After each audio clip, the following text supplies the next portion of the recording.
Hello and welcome, fellow motorsports fans. As you can see, we do have a special guest today. You might know him from the Southeast Asian F4, or more likely the Middle Eastern Formula 4. It is Evans GP driver Ben Anh Nguyen. And please feel free to start by telling us how to actually pronounce your name. Hello everyone. My name is Ben Anh Nguyen. Technically, it's supposed to be pronounced Nguyen with the accent, but because no, I don't really expect anyone to be able to say that unless they know Vietnamese. I'm usually fine with people just saying Ben Anh Nguyen, like you're saying. So I think that's how it should be. That's how I expect most people to pronounce it. But really, I go by Ben anyway, so it's not really a big deal. So just to introduce myself, I am a Formula 4 driver from Vietnam. I started my career roughly a year ago in the F4 Southeast Asia campaign, and now after a bit of like a winter campaign in F4 Trophy and the Middle East, I am now planning on competing for the F4 Southeast Asian title in 2026 with Evans GP once again. Yeah, very true. Actually, we are recording on the day of the official announcement, so that is quite nice. Yeah. And you did have a bit of a, well, less common path to get into where you are right now, I suppose. So we should start there because you don't really have a proper karting background, do you? Nope. A lot of people ask me how I started racing, and it's always a bit of like an awkward story to tell because it's not most people they start karting at like what 5, 6, 7, and then they move their way up into Formula. But then I did not have karting for nearly as long of a time because I basically started karting in 2024 for a very brief amount of time before jumping right into single seaters and then starting my F4 career there. So I think to best summarize it, I basically had one go kart race in 2024 in late December. It was basically a rental, like a small regional karting championship in Vietnam, which I won, but it's not really a big competition. So I won that, and then I moved into like I did two go karting races in Malaysia and Singapore just to sort of get my license. And then right after that, I jumped straight into a Formula 4 car and did the F4 Southeast Asia Championship. So quite unconventional and a little bit like, if you ask me, it's a little bit of a rush. But I think I started sim racing like in 2022, 2023. So I think that was at least a good chance to, like, that was really what I consider my upbringing. So most people would say go karting is their like how they went into Formula, but I think most people would say that I'm more of a sim racer turned Formula driver rather than a go karter. And yeah, so that's basically the rundown of my career up until now, or the start of my career at least. That sounds very interesting. I do love these more unique paths, and I do think sim racing will probably allow this to happen more often in the future. But so, how did you get into the idea of, I guess, doing F4 or karting in the first place? Were you always a racing fan, or? Yeah, so I always was a big fan of racing. I always loved cars. My parents would tell me like before I was even old enough to like remember anything, I was already obsessed with like cars and toys, and I had like so many Hot Wheels as a kid. And then I think I was always a big fan of like Formula One and like WEC. So I would watch it quite a bit as a kid, but I never really like entertained the idea of being a racing driver myself. I think it was just because Vietnam had like pretty much nothing in terms of like actual motorsports. So it didn't even cross my mind that it could happen. So I was actually more set on being an engineer, surprisingly. Um, so I actually studied a lot to be like an engineer in like racing, and I actually got accepted into a university in the U.S. for motorsport engineering, which I'll be heading to in like later 2026 while racing in the U.S.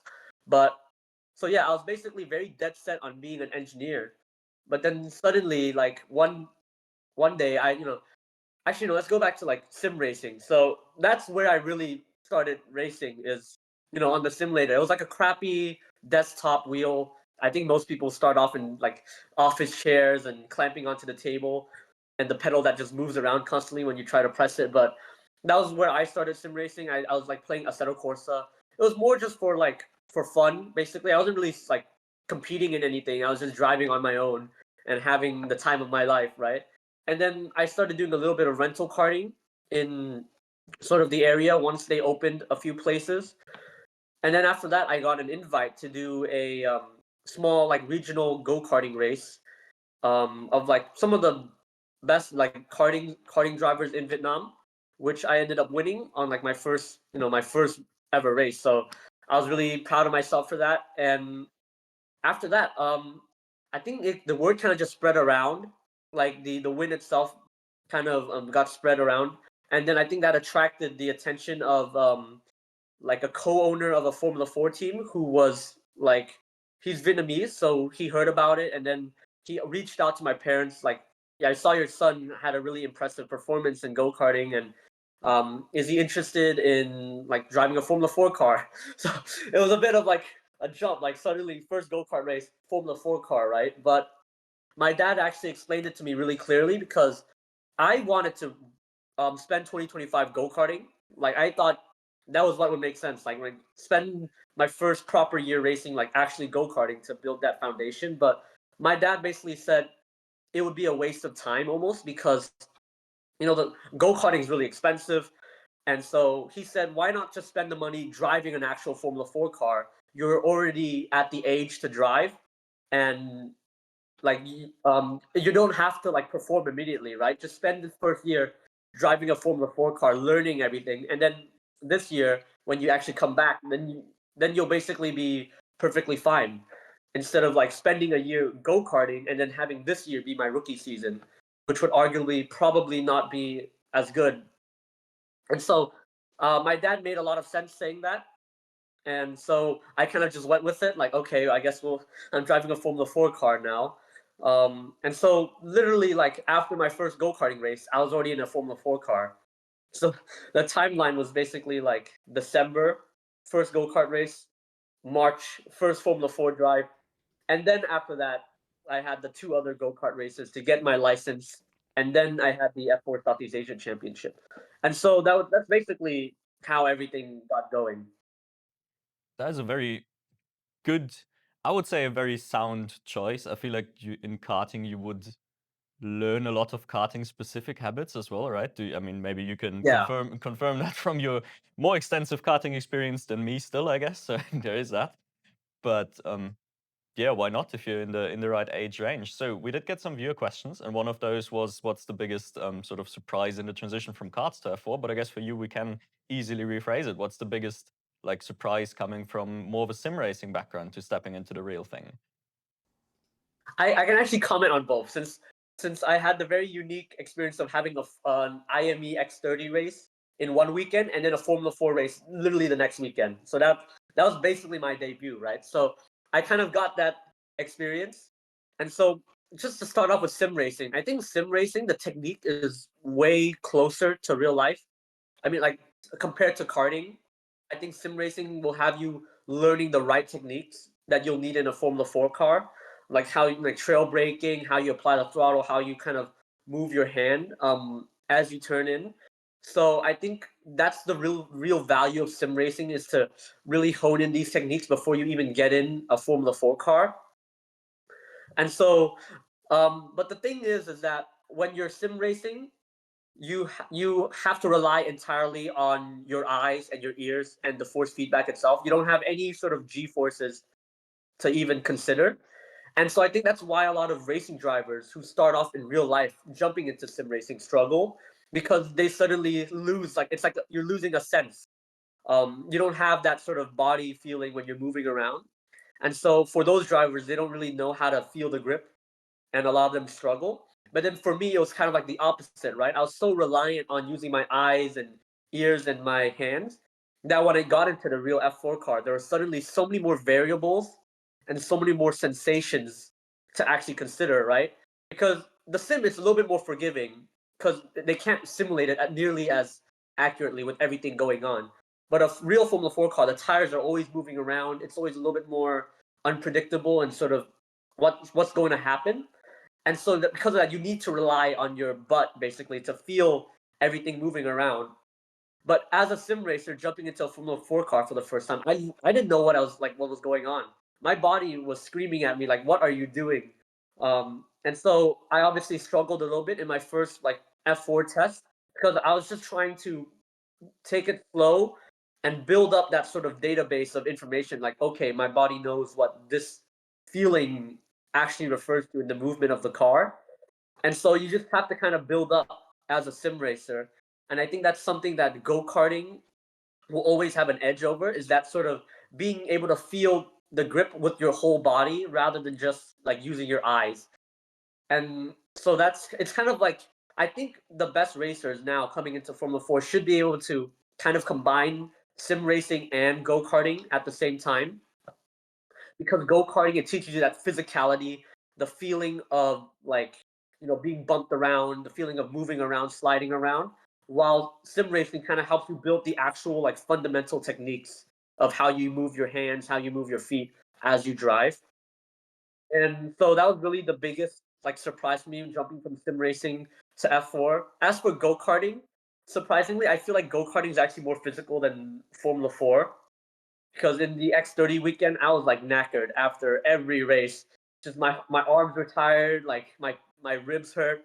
Um, and it didn't help that like I raced at like LYL, which is one of the most physical karting tracks ever.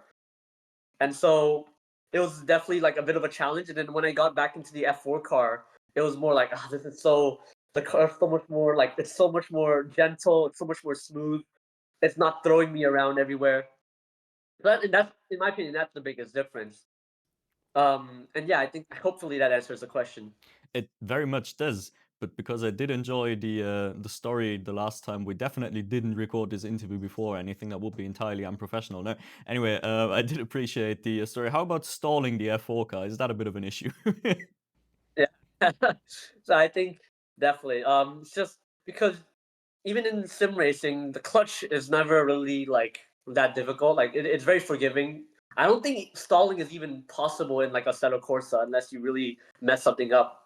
But an F4 car, it uses a foot clutch, right? And unlike a normal manual car, the foot clutch in a Formula 4 car is extremely stiff and really heavy.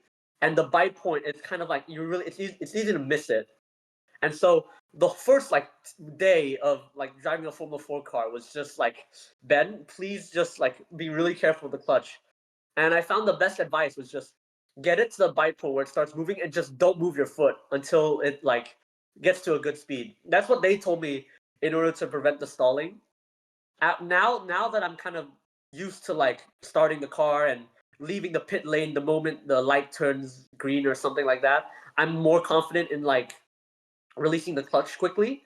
But it's still not like easy. Like you see the amount of people who stall the car in Formula 4, even like in the higher like level championships. It's not easy at all.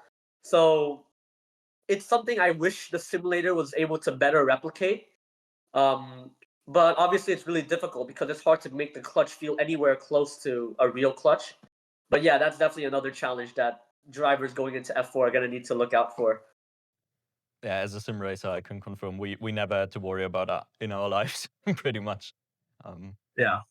Since we did just talk about the more physical nature of karting compared to F4 cars, I suppose this is a good transition to talk about the importance of fitness in general at the F4 level. How big do you think that like physical preparation is, and do you think there's benefit in having a personal trainer at even that level?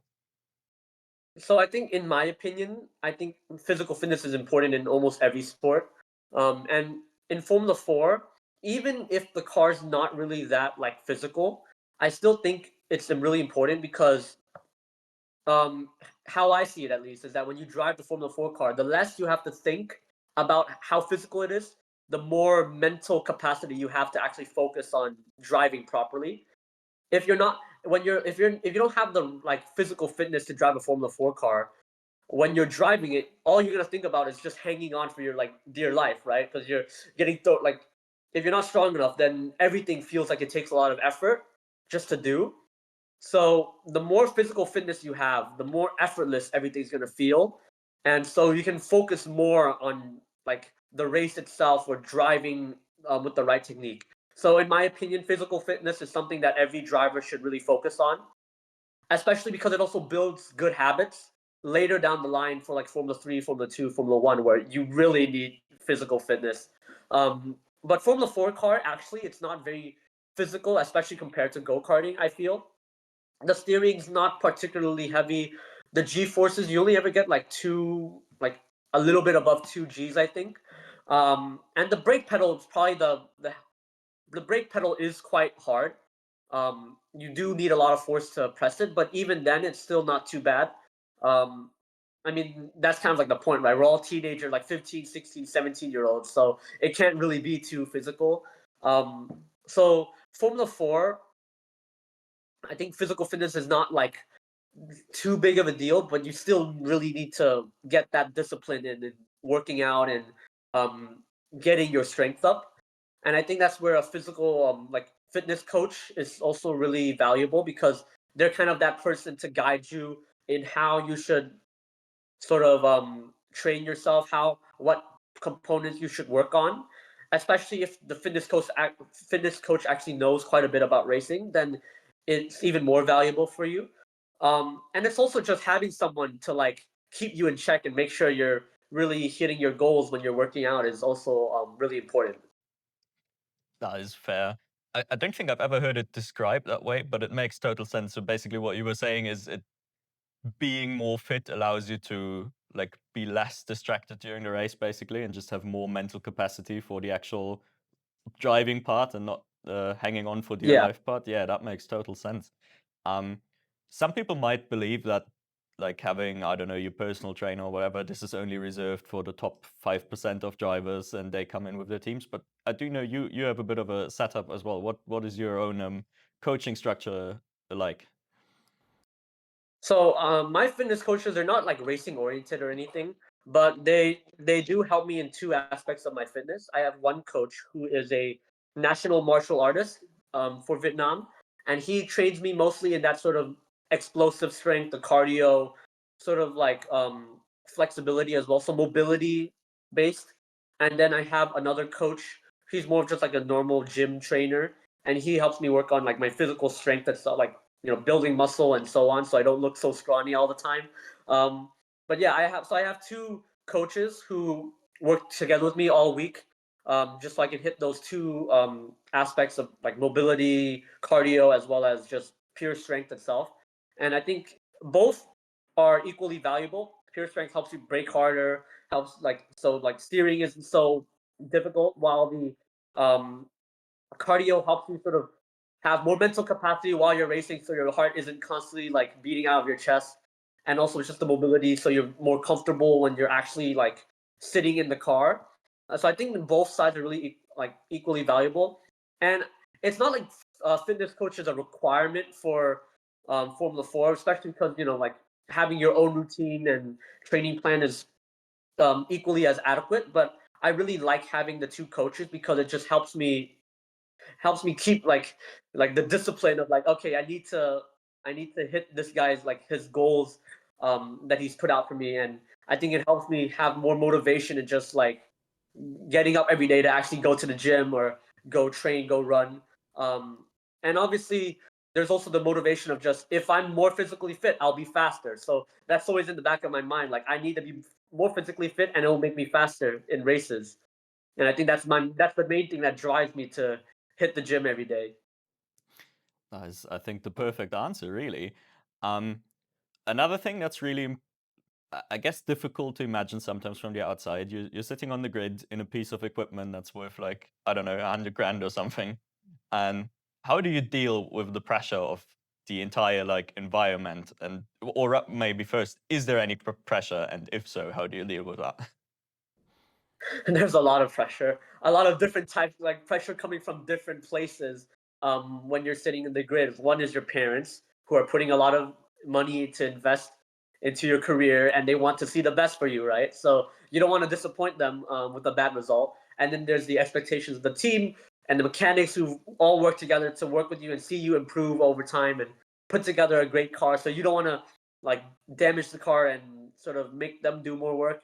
And then there's also your own like sort of pressure, like your own expectations for yourself, like I need to hit my own goals. And so all those sort of things are circling inside your head when you're sitting in the grid. But For me, every time the lights go on, they all disappear. Um, because the moment the lights go on, it's whatever happens next is my like is what I need to think about. So when the lights go on, all I think about is clutch in, revs up, get ready to launch. And so in the race, everything I focus on just whatever I need to do next, rather than anything outside. Um, it's just that it helps me keep me calm, focusing on the smaller tasks like hit this corner perfectly, overtake this guy, and so on, and then all the way to the end of the race. It's always helped me just keep calm and focus on like the things that are important rather than worrying about whatever anyone else is thinking outside of the grid. Um, but there's also the pressure of just being in the race itself, right? When maybe there's someone behind you, for example, or like when you're fighting someone. Still, I think it's really important to just like forget about like thinking about what could happen and just focus on what needs to happen and what you as a driver can control and do in that sort of certain situation. And I think if you just like work on that and focus on that sort of mentality, I think the pressure isn't really too big of a deal when you're racing, at least. I would really love for you to end up in this year's title fight, and then we'll talk again how the pressure maybe Yeah, changes when there's a championship on the yeah. line. That could be interesting. A couple more viewer questions. One of them I'm also very interested in. With this is how long does it take you to learn a track, a new track? So this is actually a really interesting question because nowadays, you never really. I think most drivers they never go into a track like not knowing already most of the track basically because the simulator is such a valuable tool for learning things. Um, Most of the time, it only takes like a session now. I think the simulator has gone so good that if you really prepare properly, you watch all the onboards, you take notes of everything you need to know, and you train properly on the simulator and try to replicate what it looks like they're doing on the onboard. That's how what I do as I watch the onboard and then hop on the sim. I tweak a few things and then I try to drive in a way that's similar to the onboard. I think that's a really valuable way to actually learn the track. And then the moment you hit the track in that first session, takes like a couple laps, and you're usually already like within 2 seconds of the fastest lap. Um, Obviously, the conditions are going to change, but that's usually how it goes for me now. I think before it used to take me a little while because I just wasn't as experienced. But as that sort of experience builds up for most of these drivers, I think the first session, most people just hit the ground running and be very quick. For example, I think it was F4 Trophy in 2025 where I went to Abu Dhabi. It's my first time racing in the Middle East, first time racing with Evans GP, first time racing at this track.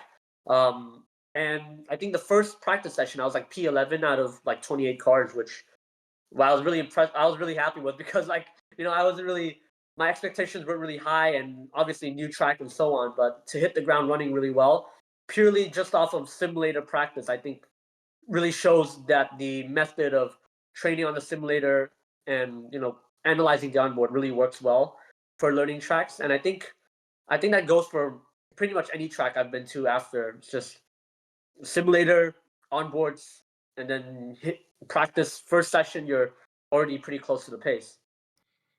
Then maybe the follow up, because I'm curious, how much time do you then think you put in the sim for like each new track? I mean, obviously it probably varies depending on how naturally it comes to you, but on average, maybe sim time. I put a lot of time because Fair. there's usually quite a bit of between my races, and I love driving on the simulator. So it's not something I feel obligated to do. It's more just something I wanted to do.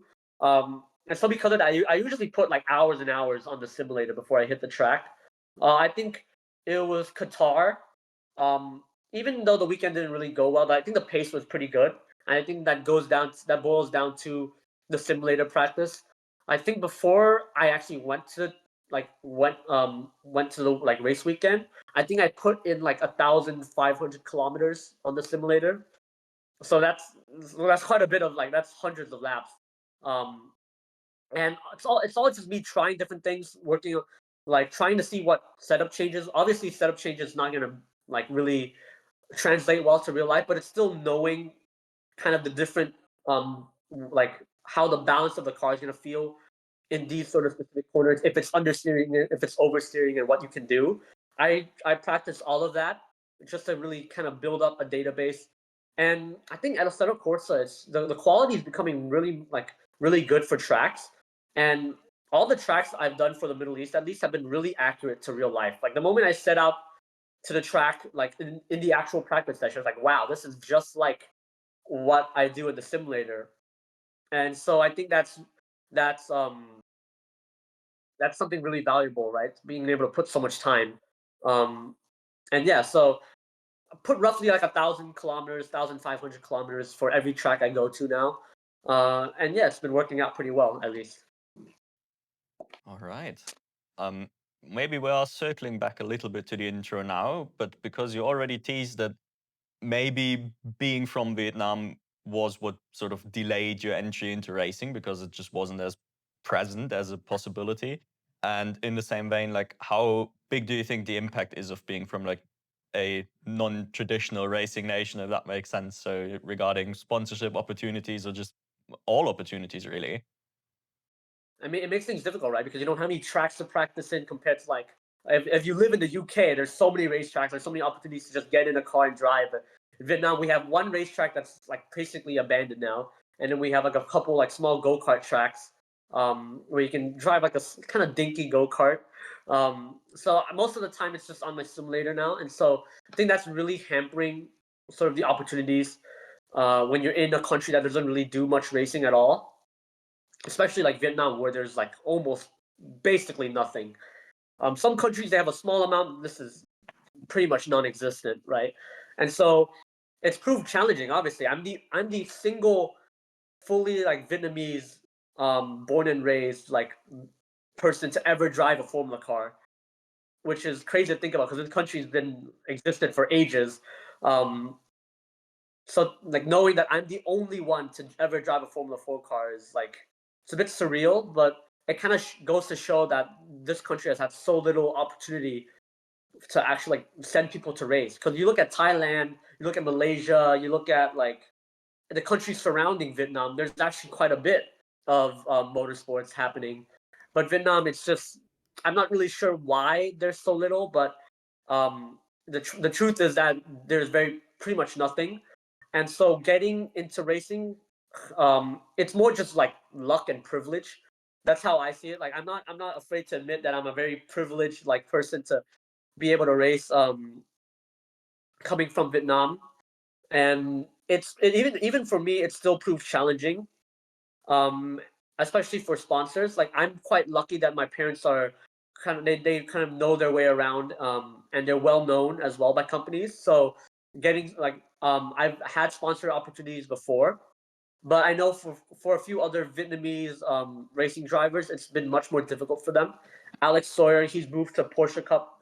I think he told me that Formula racing was not financially like viable for him, so he moved to Porsche Cup instead. And then there's another French Vietnamese driver like Nguyen Owen Tangavello. He did like Euro Cup 3, like 2 years ago or something like that. And he told me that like getting sponsors in Vietnam is really tough, especially because he doesn't really live in Vietnam and he doesn't quite speak the language. So like there's no reason for the sponsor to really care. And I think that really moves. Another thing is that the sponsors don't know racing, right? Because this country has nothing, so they don't really even know what's going on, and they don't really know what we're talking about when we reach out to them. And so, getting sponsors is even more difficult when they don't even know what they're investing into. Um, I had a conversation with a man like Enrico Zanarini. I had dinner with him once. He's the manager for like Rafa Camara and Enea Bastianini. So he's a very like prominent figure in motorsports.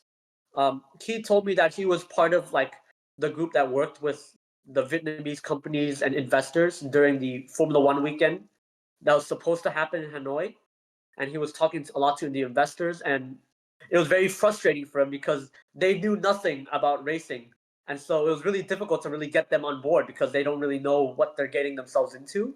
And obviously if they don't know or they're not interested, then getting them to invest is always going to be difficult. And that applies to pretty much anyone trying to get into racing in Vietnam. Unfortunately, that is about what I expected. So I guess at least for the guys watching, this is one of the reasons to always support the drivers from the less prominent racing nations. At least for me, anyway. I do like a good underdog story. And what sports fan doesn't really? So one more question that probably every driver gets asked at some stage: do you have any racing heroes? I've got a few racing heroes actually. One is Adrian Newey. As like someone who wants to be an engineer, I think I read his book and I really inspired to be someone like Adrian Newey maybe in the future if I do continue with engineering. But obviously, I think one of them is Max Verstappen. I think a lot of people say he's one of their racing heroes. Just, for me, it's because he's so obsessed with driving and racing that I really admire like how much he just is so devoted to it, and also just how much he's been like captaining for like sim racing and sort of showing people that there's merit to actually sim racing um, in terms of like applications to real life. And so that's something I really admired a lot. And obviously, he's also just a really quick racing driver. Um, but the other two, they're not actually racing drivers. One is Mark Marquez. So I really admire his sort of like aggressive, um, at least back when he was still in his prime, is his a really aggressive, like throw everything out the window. I need to win this sort of mentality. He reminds me a lot of like Max Verstappen in a way. I feel like he's the Max Verstappen of MotoGP, or rather, Max Verstappen is the Mark Marquez of F1. But I really love watching Mark Marquez race. And my other racing hero would be Valentino Rossi. So I'm not one of those people like loves Mark, hates Rossi, or loves Rossi, hates Mark, right? I love them both. Um, because they both represent just the absolute like devotion to racing and mastery of their craft. So I love watching both of them race, especially Rossi, because he always manages to make the races interesting. I think because he doesn't like disappearing into the distance. He always likes kind of playing around. I think both of them like to sort of play around, and then once they've had their fun, they sort of just drive away. And so those are my three like racing like heroes, plus Adrian Newey as well. But yeah, Adrian Newey is a really cool pick, and it does sort of already answer the question that I would have had later if engineering is still sort of a backup, like a plan C, if you will. yeah. We have talked about the present, we have talked about the past. It's time to talk a little bit about the future. What are your goals for this upcoming season? I think it's a little bit difficult to know at the moment. I think obviously I want to compete for the championship, or at least compete for like consistent wins and podiums. Whether I think that remains the goal. Whether like whatever the grid is at the moment, I literally only know one other person is doing F4 Southeast Asia, which is my teammate Rafael. Evans has two other drivers they're going to announce, which I don't know who they are. And I feel like there's a couple other teams, but I don't know who they're fielding. So it's a bit unclear what the grid, like how the grid is set. But I think regardless of that, my goal is to fight for the championship, um, or at least fight for consistent wins and podiums, and really showcase what I've learned compared to last season. And then after that, after summer, I'm heading to the US for my college motorsport engineering. But then I'll probably plan on doing some USF 2000 testing in 2026, and hopefully a full season of USF 2000 in 2027. Which neatly brings me to, I suppose, the last question, which would be about the actual end game, your career goal. I mean, sure, if you're driving a Formula car, you have probably dreamt about being in F1 at one point in your life. But is that the goal? And if not, what is your primary goal? I think I think everyone dreams of Formula One, but being realistic, I started racing late, and sort of like I've not like exactly won every single Formula 4 race I've been in. So Formula 1 is obviously quite a distant dream, which I'm not like kind of hyping myself up to it. I'm being realistic. Obviously you never know what might happen, but realistically I'm not really targeting Formula 1.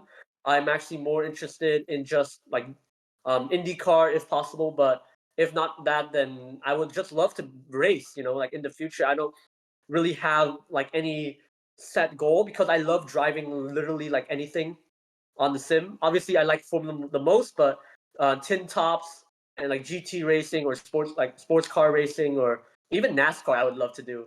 But I think the main goal is IndyCar, and if not, then I would love to be like in GT3 racing as well. But really, in the future, I'll just be happy to be driving anything. That makes a lot of sense, and to be fair, is probably the most sensible approach for most people if you're not already, with half a foot in the F1 door, so to speak. Sort of a, I guess, a weird one to follow up then, but could you ever see yourself racing motorcycles as well? Uh, I've actually told my parents this before. It's like I was like, if if if my parents let me drive motorcycles, I'd probably be riding motorcycles. If I wasn't already in Formula, right? But my parents, they're very scared of like riding motorcycles, and so they wouldn't even let me on a scooter, right? Like one of those like mopeds. They're scared of letting me onto one of those. So I don't think they'd ever let me into a motorcycle. But maybe when I'm like a little bit older, and I have a bit of time on my hand or money on my hand, I can buy a motorcycle and do some track days. But I think if I wasn't in Formula, I'd be in motorcycles if my parents let me. But because at least in Vietnam, I think motorcycle racing is actually a little bit more prominent. I mean, Vietnam, like if you ever look at the traffic, it's like 90% motorcycals. I was about to And ask, yeah. and the go kart, one of the go kart tracks I go to is actually primarily a motorcycle racing track. So I very often see motorcycle racing teams like kind of testing there, and I think there's a few motorcycle racers racing internationally in like Asia Talent Cup and so on. And so I think Vietnam at least has a bit more of footing and like a basis for that sort of racing. And so that's why I think like if I didn't do Formula, I would have loved to do motorcycle racing. It just seems so fun, and obviously you look really cool when you're doing it. Yeah, that is definitely true. Can't lie. It just always looks a bit more manly. I don't know. Exactly. um, yeah. Final thoughts. I guess the only question I've got left for you, if you have any funny story or anecdote from the paddock that you feel like you can and want to share, off the top of your head. If not, that's fine. I don't know. I think I No, oh I, there's this funny story that I don't know if I can share. I think we'd I think it's rather fine keep to off share, air. but Okay. Is it? but basically like there was during like a test session in F4 UAE where they're like changing something with the suspension setup. They put on the engine cover. They send me off, and then I drive around, and then I drive around for like a lap, and I'm told to like immediately box in, like what's going on, and apparently I had lost my engine cover. Oh. Apparently they didn't bolt it down like well enough, and according to my teammate who was behind me in the pit lane, like the moment I exited the pits and like went on the accelerator, engine cover just like flies off into the air, and and then when they put on a different engine cover and I go out, I just see my engine cover like sitting sadly on the side of the pit lane. I think a marshal moved it there, but then it was just like sitting off the side. I was like, it was basically my Max Verstappen 2015 Monza moment where driving without an engine cover. So you didn't notice it come off while you're driving? No, the I think the mirror didn't like the mirror wasn't angled enough to see the engine cover, and the engine cover went off like vertically. Straight. So if it went off by the side, then I might have noticed it kind of flying off, but it went perfectly straight up and then landed like somewhere behind me. So I didn't realize it was gone. I was just doing like my normal like prep laps and driving, and I didn't really notice anything. See, that is a good one. I'm glad I asked this question. Well then, thanks a lot for your time. If you have any sponsors or your parents to thank, then now would be a great time. I mean, I thank you to my parents, and I don't really have many sponsors at the moment, but thank you to my parents for always investing so much of their time and money into this. And also I wanted to thank you for inviting me onto for this interview. I mean, I've been a long time viewer of your channel for a little while now, and obviously I love your content. So having the opportunity to actually like be on your channel and be interviewed has been a great honor for me. It is much appreciated, and likewise, thanks a lot for your time. I can always say it's the biggest compliment for me is knowing that a few people from some of the junior series across the world do watch my channel. It gives me some sort of validation, I suppose, that I'm doing things right. So that is really cool to see. It's been a nice talk, and for all the guys watching, I hope I'll catch you in the next one. Bye bye.